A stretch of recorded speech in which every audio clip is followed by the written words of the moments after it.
ధ్వంసం అయ్యాయి.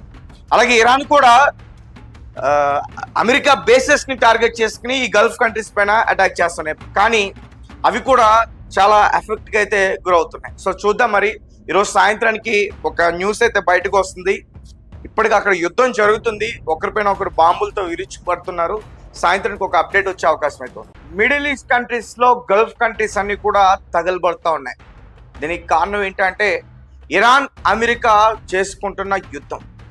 ఎస్, హర్మోస్ దగ్గర నిన్న అమెరికా విస్తృతంగా దాడులు చేసింది. ఈ దాడుల్లో ముఖ్యంగా ఇరాన్కి సంబంధించి Bandar Abbas port, Qeshm island, Chabahar port, recent గా చాబహార్ టవర్ కూడా కుప్పకూలిపోయిన ఆ దృశ్యాలు బయటకు వచ్చాయి. తర్వాత అహోజ్ ప్రాంతం, దాప్తి, సిరిక్ ఇవన్నీ కూడా ధ్వంసమయ్యాయి. అయితే వెంటనే దీనికి సమాధానం చెప్పి తీరాలి అని చెప్పి ఇరాన్కి సంబంధించిన ఐఆర్జేసీ, ఇస్లామిక్ రెవల్యూషనరీ గార్డ్ కార్ప్స్, వీళ్ళు కువైట్, బహ్రెయిన్ వీటిపైన అటాక్ చేసే ప్రయత్నం చేశారు. హైపర్సోనిక్ మిసైల్స్ తో, కొన్ని డ్రోన్స్ తో ఆ రెండు దేశాలపైన అటాక్ చేశారు. ముఖ్యంగా ఆ దేశాల్లో ఉన్నటువంటి అమెరికా మిలిటరీ బేసెస్ పైన అటాక్ చేశారు. అంతేకాదు ఇంకొక హెచ్చరికను కూడా వారికి పంపించారు. ఇకపై కేవలం అమెరికా ఏ అయితే స్థావరాలు ఉన్నాయో అక్కడ అటాక్ చేయడం కాదు, అమెరికాకు సంబంధించి ముఖ్యంగా డొనాల్డ్ ట్రంప్ కి సంబంధించి అతని హోటల్స్ కావచ్చు, లేదంటే అతనికి సంబంధించి గల్ఫ్ క్లబ్స్ కావచ్చు, వీటిపైన కూడా మేము అటాక్ చేస్తాం. అమెరికాకు సంబంధించి ఏ కంపెనీస్ ఉన్నా సరే వాటిపైన మేము అటాక్ చేస్తాం అంటూ కూడా హెచ్చరికని వారికి పంపించాం. సో ఒక్కసారిగా గల్ఫ్ కంట్రీస్ లో ఉన్న వారందరూ కూడా ఖాళీ చేసి వెళ్ళిపోవాల్సిన పరిస్థితి అయితే అక్కడ వచ్చేసింది.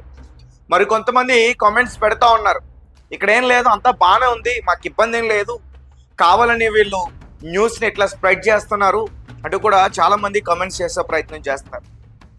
సో ఇలానే ఇంకొక నెల రోజులు ఉండండి, మీరు అక్కడే ఉండండి, మీరు ఉన్న రోజులు అక్కడ బాగానే ఉంటుంది. సో ముఖ్యంగా ఎయిర్పోర్ట్స్ అవన్నీ కూడా క్లోజ్ అయిపోతాయి. మీరు అక్కడి నుంచి మీ దేశానికి రావడానికి మీకు చాలా ఇబ్బంది వచ్చే పరిస్థితి ఉంటుంది. సో అప్పుడు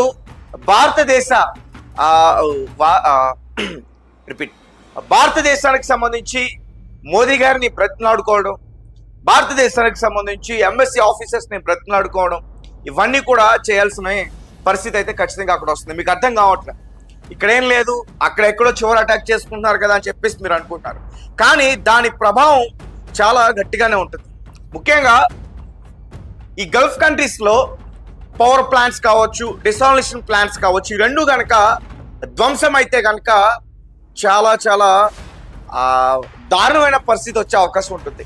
సో ఎవరికి కూడా అర్థం కావట్లేదు, మేము బాగానే ఉన్నాం అంటూ కూడా కామెంట్స్ చేస్తూ ఉన్నారు. అలాగే మరికొంతమంది మేము అబద్ధం చెప్తామని చెప్పేసి అంటున్నారు. సో ఇప్పుడు ఇక్కడ నుంచి ఏదైతే చెప్తున్నామో ఈ రిపోర్ట్స్ అన్ని కూడా అల్జీరా అనే ఒక వెబ్సైట్ని చూసి అందులో ఏదైతే చెప్తున్నారో దాని ఆధారంగానే మేము చెప్పే ప్రయత్నం చేస్తాను. కావాలంటే మీరు ఒకసారి క్రాస్ చెక్ చేసుకునే ప్రయత్నం చేయండి. ఇక రీసెంట్గా ఇరాన్ జోర్డాన్ పైన అటాక్ చేసింది. జార్డాన్లో ఉన్న అమెరికా బేస్ పైన అటాక్ చేసింది. అసలు జోర్డాన్ ఎక్కడుంది? జోర్డాన్ పైన అటాక్ చేయాలంటే కువైట్, ఖత్తర్, సౌదీ అరేబియా ఈ దేశాల్ని దాటి మిసైల్ వెళ్ళాలి. సో జోర్డాన్ వరకు ఇరాన్ యొక్క మిసైల్ దూసుకెళ్ళిందంటే మరి కువైట్, బహ్రెయిన్, ఖత్తర్ వీటిని వారు అంతం చేయడానికి వారికి ఎంతో సమయం పట్టదు. అందుకే కొన్ని వందలాది డ్రోన్స్ మాత్రమే వదులుతున్నారు.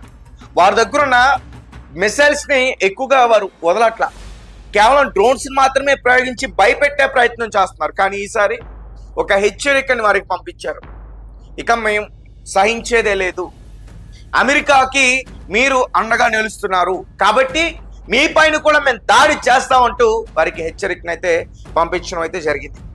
సో కేవలం బహ్రెయినే కాదు, Kuwait, Khattar, Jordan, Saudi Arabia, Oman ఇటువంటి గల్ఫ్ కంట్రీస్ అని కూడా, యుఏఈ ఇవన్నీ కూడా ఇప్పుడు అట్టుడిపోయే పరిస్థితి అయితే వచ్చేస్తుంది. దీని అంతటి కూడా కారణం ఏంటంటే హర్మోస్ దగ్గర అమెరికా పై చేయి సాధించాలని చెప్పి తపన పడుతుంది. సో హర్మోస్ మళ్ళీ క్లోజ్ అయిపోయింది, నావల్ బ్లాకేడ్ అయిపోయింది. ఇంతకుముందు అమెరికా చేసింది, కానీ ఈసారి నావల్ బ్లాకేడ్ చేసింది ఇరాన్. సో ఏ షిప్ అయినా సరే వారి అనుమతి లేకుండా వెళ్తే పేల్చేస్తుంది. రీసెంట్గా యుఏఈకి సంబంధించి కువైట్కి సంబంధించి 2 షిప్పుల్ని పేల్చేస్తుంది. ఆ 2 కూడా ఈ ఎల్పిజి గ్యాస్ అలాగే క్రూడ్ ఆయిల్కి సంబంధించిన ట్యాంకర్లు ఉన్నాయి. సో కొన్ని లక్షల నష్టం అయితే జరిగింది అక్కడ. సో దీంతో మళ్ళీ అమెరికా ఇరాన్ పైన అటాక్ చేసే ప్రయత్నం చేసింది. ముఖ్యంగా బందర్ అబ్బాస్ పోర్ట్కి సంబంధించి క్వాషం ఐలాండ్, అహ్వజ్ ప్రాంతం వీటిని టార్గెట్ చేసుకుని అటాక్ చేసింది. సో అమెరికా చేస్తున్న దాడుల వల్ల ఇరాన్ చాలా నష్టపోతుంది, బట్ ఎదుర్కోగలుగుతుంది. సో నష్టపోయింది ఏంటంటే స్ట్రైట్ ఆఫ్ హార్మోజ్, అక్కడ వారి అంటే వారి నియంత్రణ వారు కోల్పోతున్నారు. తర్వాత ఇరాన్ ఎయిర్ డిఫెన్స్ సిస్టమ్ ఇబ్బందుల్లో పడింది. తర్వాత కమాండ్ అండ్ కంట్రోల్ సెంటర్స్ ఇవన్నీ కూడా ధ్వంసం అయిపోయాయి. తర్వాత కోస్టల్ రాడార్ సెంటర్స్ ఇవన్నీ ధ్వంసం అయిపోయాయి. ముందు నుంచి చెప్తున్నట్టు anti ship missile launch sites ఇవి ధ్వంసం అయ్యాయి. సో తీర ప్రాంతంలో ఉండే ఐఆర్జీసీకి ముఖ్యమైన బోట్స్ చాలా వేగంగా వెళ్తాయి. సో అలాంటివి ఒక 60 నుంచి 70 వరకు ఇవన్నీ కూడా ధ్వంసం అయిపోయాయి. అమెరికా చేసిన అటాక్లో ఇవన్నీ కూడా ధ్వంసం అయ్యాయి. అలాగే వీటితో పాటు ఇరాన్కి సంబంధించి 80 మిలిటరీ బేసెస్ ఇవన్నీ కూడా ధ్వంసం. మొత్తం 120 నుంచి 140 స్థావరాల పైన ఒక్క రోజులోనే అమెరికా దాడి చేస్తుంది. ఇంకా దాడుల్ని పెంచుతుంది. ఇప్పటివరకు అమెరికాకు సంబంధించిన సైన్యం మిడిల్ ఈస్ట్ కంట్రీస్ దగ్గర, ముఖ్యంగా ఈ తీర ప్రాంతాల దగ్గర 50,000 మంది ఉన్నారు. సో ఇప్పుడు ఆ సైన్యాన్ని ఇంకా రెట్టింపు చేసే ప్రయత్నం చేస్తున్న 1,00,000 మంది వరకు కూడా అక్కడ ఇంకా దింపాలి అని చెప్పి అమెరికా ఆలోచన చేస్తూ ఉన్న పరిస్థితి.